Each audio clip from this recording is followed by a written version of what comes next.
पढ़ेंगे हम लोग, आज पढ़ेंगे साइकोमेट्रिक चार्ट के बारे में और ड्यू पॉइंट के बारे में। तो सबसे पहले जब हम लोग सीमेंट इंडस्ट्री में ड्यू पॉइंट निकालते हैं तो उसका पहले कंसेप्ट होता है साइकोमेट्रिक चार्ट से। तो साइकोमेट्रिक चार्ट होता क्या है? साइकोमेट्रिक चार्ट समझने के लिए हमको इससे पहले 5 टर्म्स अपने समझने पड़ेंगे। कौन कौन से टर्म्स होते हैं? एक होता है ड्राइबल टेम्परेचर, एक होता है वेटेबल टेम्परेचर, एक होता है ड्यू पॉइंट और एक होता है आरएस। आरएस मतलब रिलेटिव ह्यूमिडिटी और एक होता है एब्सोल्यूट ह्यूमिडिटी। तो जब हम लोग कोई भी साइकोमेट्रिक चार्ट का अगर हमको कंसेप्ट ठंडा क्लियर होगा, देसी भाषा में कंसेप्ट क्लियर होगा हमको साइकोमेट्रिक चार्ट का, तो हमको ड्यू पॉइंट निकालने में बिल्कुल आसानी रहेगी। तो सबसे पहले तो इनकी एक सिंपल सी डेफिनेशन अपने दिमाग में होनी चाहिए कि होता क्या है। जैसे कि अगर मैं ड्राइबल टेम्परेचर की बात करता हूं तो ड्राइबल टेम्परेचर को हम लोग बोलते हैं एम्बिएंट टेम्परेचर। एम्बिएंट टेम्परेचर का मतलब जो सराउंडिंग का जो टेम्परेचर है जो कि हम लोग थर्मामीटर से लेते हैं उसको हम लोग बोलते हैं ड्राइबल टेम्परेचर। दूसरा टेम्परेचर आता है वेटेबल टेम्परेचर। अब वेटेबल टेम्परेचर निकालते कैसे हैं? अब वेटेबल टेम्परेचर निकालने के लिए एक तो 2 तरीके हैं। अगर हम लोग को फ्लू गैस में निकालना है, सीमेंट इंडस्ट्री में जैसे कोल मिल हुआ है, रॉ मिल हुआ है, आरएबीएच में फ्लू गैसेस से अगर हम लोग चला रहे हैं तो उस केसेस में कैसे निकालेंगे? अगर हमको एयर का मतलब सिंपल सी एयर का अगर ड्यू पॉइंट निकालना हो, सॉरी वेटेबल टेम्परेचर निकालना है तो वो कैसे करेंगे? तो उसका सबसे तरीका क्या होता है कि स्लिंगिंग जो होता है अपना थर्मामीटर होता है उसके हम लोग गीला कपड़ा डाल देते हैं और गीला कपड़ा डालने के बाद 5-10 मिनट तक उसको सराउंडिंग में घुमाते हैं। सराउंडिंग के बाद घुमाने के बाद जैसे कि अगर मैं हूं, कोई है और किसी ने अपना थर्मामीटर लिया, उसको बांध दिया, उसको घुमाया कम से कम 10 मिनट तक, तो उसके बाद जो टेम्परेचर हमको मिलता है उसको बोलते हैं हम लोग wettable temperature. Actually wettable temperature में होता क्या है उसका कंसेप्ट हमको क्लियर होना चाहिए। वेटेबल टेम्परेचर में क्या होता है कि जैसे अगर मेरे पास ये है वेट कॉटन है, अब इस वेट कॉटन में मेरा जो एयर जा रहा है, अब क्या होगा कि एयर का टेम्परेचर तो ज्यादा है अपना भाई, अगर भाई गर्मी का टाइम है एयर का टेम्परेचर ज्यादा है और वेटेबल का टेम्परेचर जो अपना वेट कॉटन है उसका टेम्परेचर कम है। तो एज पर हीट ट्रांसफर का जो कंसेप्ट होता है हमेशा जो हीट जो ट्रांसफर करती है high resistance to low resistance, मतलब high temperature to low temperature करेगी। तो यहाँ पर क्या होगा कि जो एयर है हमारी एयर है, एक्चुअली वेटेबल टेम्परेचर में आपको ये फंडा क्लियर होना चाहिए कि एयर हमारी कूल्ड होती है। क्या होती है? एयर ठंडी होती है। एयर ठंडी कैसे होगी? जब एयर यहाँ से जाएगी इस वेट क्लॉथ के पास तो एयर हमारी ठंडी होगी और वाटर उसका क्या होगा, जो कपड़े में जो वाटर होगा उसका एवोपरेशन होगा और जो एवोपरेशन के बाद जो हीट गेन होगी वो कौन करेगा? जो हीट लॉस होगी वो अपना एयर। तो ओवरऑल हम उसको अगर सिंपल बोलेंगे, अगर सिंपल भाषा में बोलें तो lowest temperature at which air can be cooled by evaporation of water, मतलब उस टेम्परेचर तक जिसमें कि हमारी एयर ठंडी हो जाए एवोपरेशन ऑफ वाटर एवोपरेशन हम लोग कॉटन का करेंगे और वो पूरा का पूरा हीट कहां से मिलेगा? वो एयर से मिलेगा। एयर जो अपना हीट है वो किसको देगा? मान लो एक्स हीट थी एयर के पास, ठीक है ना। अब उसके पास हो जाती कुछ, जब हीट ट्रांसफर करता है इसको कॉटन को, इस गीले कपड़े को, तो मेरे पास जो हीट हो जाती है एक्स डैश। अब एक्स माइनस जो एक्स डैश है वो क्या हो गई? मेरी हीट ऑफ एवोपरेशन हो गई। तो ये सिंपल सी इक्वेशन होती है लेकिन हम लोगों को कंसेप्ट क्लियर नहीं होती है। तो हीट ऑफ एवोपरेशन अगर मैं करूंगा जो हीट लॉस क्लियर है और वो किसको की और heat gain by weight cloth, तो वो किसके इक्वल होगी? हीट ऑफ एवोपरेशन से। तो इस टेम्परेचर को हम लोग बोलते हैं इक्विलिब्रियम टेम्परेचर। ये दोनों पॉइंट तो मेरे को क्लियर होगा कि ड्राइबल भी होता है मेरा वेटेबल भी होता है। तीसरा जो बहुत इंपॉर्टेंट पॉइंट आता है वो ड्यू पॉइंट आता है। जब लोग सीमेंट इंडस्ट्री में हम लोग को ये कंसेप्ट क्लियर नहीं होता कि ड्यू पॉइंट। दूसरा पॉइंट होता है कि कई लोगों ने मुझसे पूछा कि सर ड्यू पॉइंट निकालते कैसे हैं, कई लोग फोन भी करते हैं, तो इसलिए मैंने एक लेक्चर सोचा कि इसको बनाते हैं कि ड्यू पॉइंट निकालते कैसे हैं। लेकिन ड्यू पॉइंट भी किससे कोरिलेटेड है? वेटेबल से कोरिलेटेड है, ड्राइबल से कोरिलेटेड है। अब इसमें क्या डेफिनेशन लिखे? Air can't hold more water at this point. It means due point का मतलब वो हुआ कि इस पॉइंट के बियॉन्ड अगर मैं टेम्परेचर कम करूंगा तो एयर में जो है कंडेंसेशन शुरू हो जाएगा। इसको हम लोग फर्दर जो है साइकोमेट्रिक चार्ट से एक्सप्लेन करूंगा और साइकोमेट्रिक चार्ट देखते कैसे हैं वो भी बताऊंगा। उसके बाद एक और टर्म आता है रिलेटिव ह्यूमिडिटी। अब कई लोगों को ये कंसेप्ट क्लियर नहीं होता कि रिलेटिव ह्यूमिडिटी और एब्सोल्यूट ह्यूमिडिटी होती क्या है। रिलेटिव ह्यूमिडिटी का मतलब होता है कि मतलब रिलेटिव ह्यूमिडिटी जो रहती है कि 100% सैचुरेशन है, जैसे मैंने इसमें लिखा। एब्सोल्यूट ह्यूमिडिटी का है केजी वाटर केजी वाटर है। अब एब्सोल्यूट ह्यूमिडिटी होती है पर्टिकुलर टाइम और टेम्परेचर के लिए, मतलब अगर मैं एक पर्टिकुलर टाइम में एक पर्टिकुलर टेम्परेचर पे कोई ह्यूमिडिटी ले रहा हूं तो उसको मैं बोलूंगा एब्सोल्यूट ह्यूमिडिटी। अब वहां पर उसका कॉरस्पॉन्डिंग उसकी रिलेटिव ह्यूमिडिटी 20% भी हो सकती है, 30% भी हो सकती है, 40% भी होती है। रिलेटिव ह्यूमिडिटी का मतलब होता है कि मेरी एयर कितनी मैक्सिमम सैचुरेटेड हो सकती है, मतलब कोई भी चीज सैचुरेशन के पास होती है उसको बोलते हैं। मान लो अगर मेरी एयर 40% सैचुरेटेड है, या 50% सैचुरेटेड है, 60% सैचुरेटेड है, ठीक है, तो 100% जैसे कि ये वाला कर्व है। अब मैं इसको वापस से इसमें क्लियर करता हूं, फिर दोबारा से हम लोग इस पॉइंट पे आएंगे, फिर और क्लियर होगा। ये मेरा साइकोमेट्रिक चार्ट है।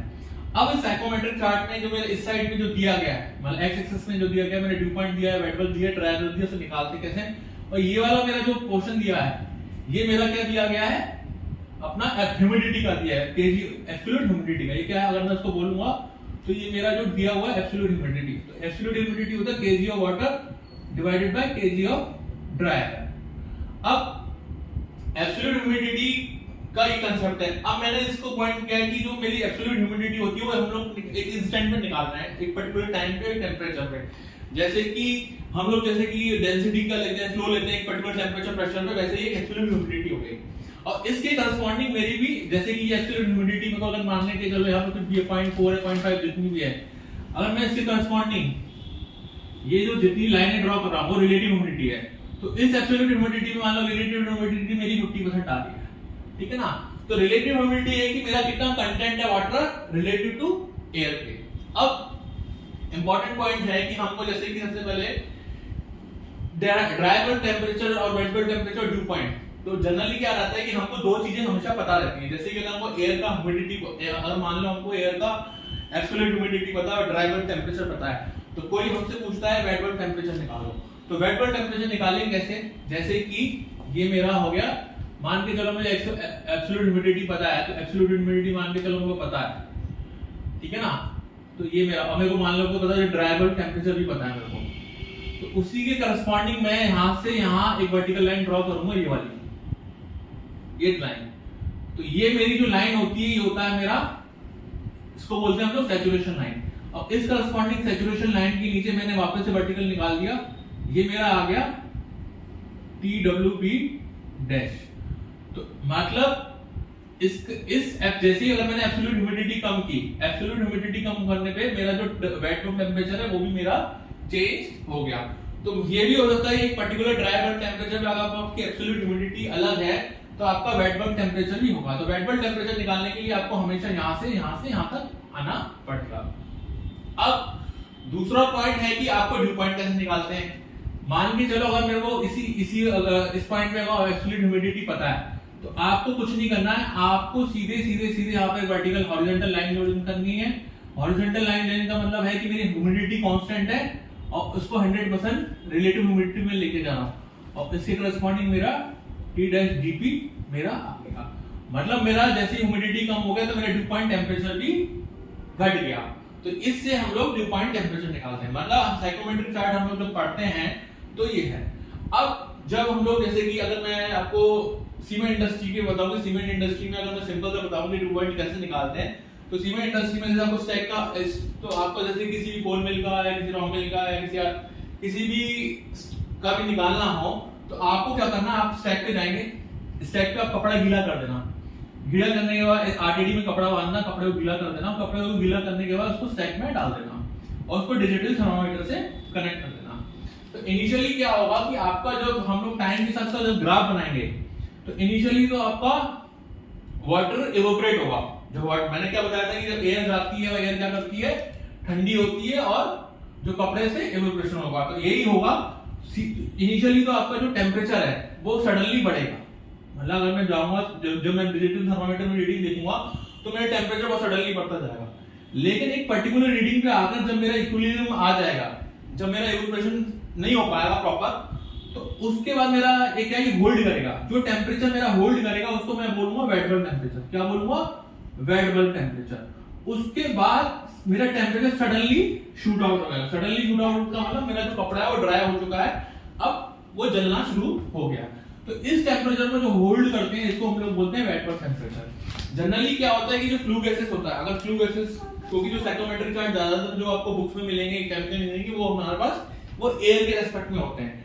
अगर मैं फ्लू गैसेस के रेस्पेक्ट में करूंगा तो जनरली मेरा जो वेट बल्ब टेम्परेचर और ड्यू पॉइंट टेम्परेचर लगभग सेम होता है। तो इसी को हम लोग जनरली ड्यू पॉइंट बोल देते हैं। ठीक है ना। तो एयर के केस में तो आप साइकोमेट्रिक चार्ट से आराम से निकाल ही सकते हैं, आपका साइकोमेट्रिक चार्ट रहेगा, ठीक है ना, उससे आप निकाल सकते हैं। और इन केस आपको स्टैक में निकालना हो तो स्टैक पे आपको निकालने के लिए आपको ग्राफ ड्रॉ करना पड़ेगा, या ग्राफ ड्रॉ करने पे भी आपको मिल जाएगा अगर आप साइड पे रहेंगे। तो ये काम से कम 10 मिनट का काम है, 10 मिनट में आपको रीडिंग रहेगी। दूसरा पॉइंट होता है कि जितनी भी गैसेस रहते हैं, जितना भी हम लोग ऑपरेशंस करते हैं, उसके ऊपर जो ड्यू पॉइंट का जो भी टेम्परेचर आता है वो उसके ऊपर 20 डिग्री सेंटीग्रेड हम लोग ऊपर थे। अब क्या होता है कि जो ड्यू पॉइंट है, अभी जैसे कि मैंने आपको साइकोमेट्रिक चार्ट से बताया था कि अगर मेरी एब्सोल्यूट ह्यूमिडिटी चेंज हो रही है तो मेरा ड्यू पॉइंट भी चेंज हो रहा है। तो depending upon the relative humidity, depending upon the absolute humidity, ठीक है ना, आपका जो ह्यूमिडिटी है किसी भी एरिया में, मतलब आपकी एब्सोल्यूट ह्यूमिडिटी है कि रिलेटिव ह्यूमिडिटी अगर मैं बोल लूं, वो इंडिया में हर जगह, पूरी अगर वर्ल्ड की बात करूं तो हर जगह अलग अलग है। तो ये जो ड्यू पॉइंट टेम्परेचर है वो मेरा वेरी करेगा, यहाँ 50 मिलेगा, कहीं 47 मिलेगा, 48 मिलेगा, वो डिपेंड करेगा आपकी आरएच के ऊपर। तो आप ये नहीं बोलोगे इस प्लांट में सर इतना आता था, हमारे प्लांट में इतना आता था, तो क्योंकि आपका जो आरएच है हर जगह अलग अलग है। अगर मैं सी लेवल गुजरात साइड जाऊंगा तो मेरा आरएच बढ़ जाएगा। तो बेसिक कंसेप्ट जो था हमारा ये है।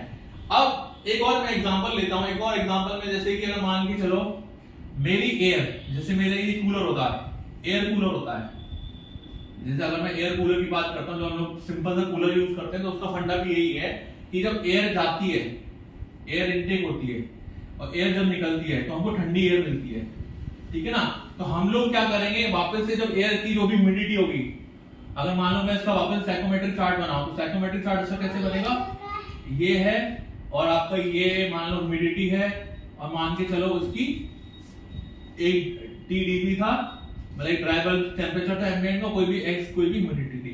तो उसके बाद क्या होगी कि एयर जो है 100% सैचुरेशन होने के लिए जाएगी, मतलब एयर क्या होगी, ठंडी होने के लिए। यहाँ पे जब भी हमेशा पानी के अंदर घुसे ना, तो आपको सिंपल से यहाँ तीर लगाना, मतलब यहाँ से 100% सैचुरेशन लाइन पे जाना है, और ये मेरा 100% आरएच है। और इसके करस्पॉन्डिंग मैंने ड्रॉ कर दिया, ये मेरा निकल गया TWB, और इसके करस्पॉन्डिंग में वापस से मैं हॉरिजॉन्टल ले जाऊंगा तो मेरा ये आ गया TW, ये TD पॉइंट। तो बहुत सिंपल है, जब भी एयर कांटेक्ट में आएगी वाटर के तो आपकी एयर क्या होगी, गर्म होगी। अब दूसरा केस ये भी हो सकता है कि एयर को डीह्यूमिडिफाई करना। एयर को डीह्यूमिडिफाई करने का मतलब है एयर से मॉइस्चर वापस से निकालना। तो एयर को अगर वापस से मॉइस्चर निकालेंगे तो वापस से आपको इस तरफ जाना पड़ेगा, आपको ये कांस्टेंट लाइन नहीं। तो ये एक सिंपल सा कंसेप्ट है, बेसिकली केमिकल इंजीनियरिंग है, ठीक है ना। अगर आपको सीमेंट प्लांट में सिंपल सा ड्यू पॉइंट लगाना है तो ये आप एक्सरसाइज कर सकते हैं। तो आज के जो मॉड्यूल में इतना ही। इसके अलावा अगर कुछ भी आपको दिक्कत हो, कुछ भी हो, तो आप इसका कंसेप्ट कमेंट में मुझसे पूछ सकते हैं, मैं उसको दूंगा। Thank you.